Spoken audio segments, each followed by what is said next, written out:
திருச்செந்தூர்ல பரம சந்தோஷமாக வள்ளி தேவசேனையோட முருகன் பரம சந்தோஷமாக வசிக்கிற காலத்துல இவளும் முருகனுக்கு பணிவிடை பண்றாள், அவரும் முருகனுக்கு பணிவிடை பண்றாள். ஆனா இவா ரெண்டு பேரும் பணிவிடை பண்ணும் பொழுது தேவசேனைங்கிறவள் தேவேந்திரன் பெண்ணாக வளர்ந்து கல்யாணம் பண்ணி கொடுக்கப்பட்டவள்.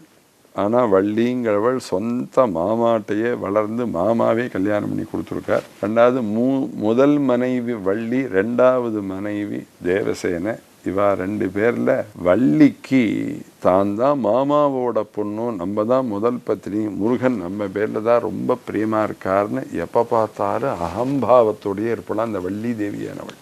எப்ப பார்த்தாலும் தன்னுடைய இரண்டாவது மனைவியாக இருக்கக்கூடிய தேவசேனையை சதா பழி சொற்கள் சொல்லி அவளை சதா வருத்தப்பட வச்சு, நான் தான் உண்மையானவே அவளுக்கு உண்மையான பிரியமான பத்னி, எனக்கு சதிருசமாக ஒருபோதும் தேவசேனை ஆக மாட்டாள். கர்வத்தை அடைந்ததான் அந்த வள்ளி தேவியானவள் சதா தேவசேனையை நிந்தனை பண்ணிண்டு அழ விட்டு பரிசிரமப்படுத்தினாள்.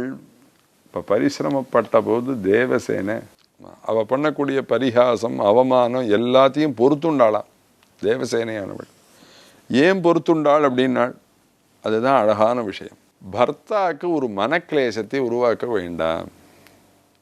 இந்த மாதிரி வள்ளி என்ன அவமானப்படுத்துறாள், பரிகாசம் பண்றாள் அப்படிங்கிற விவரங்களை சொன்னோமே ஆனால் உடனே பர்த்தா மனசு வருத்தப்படுவர்.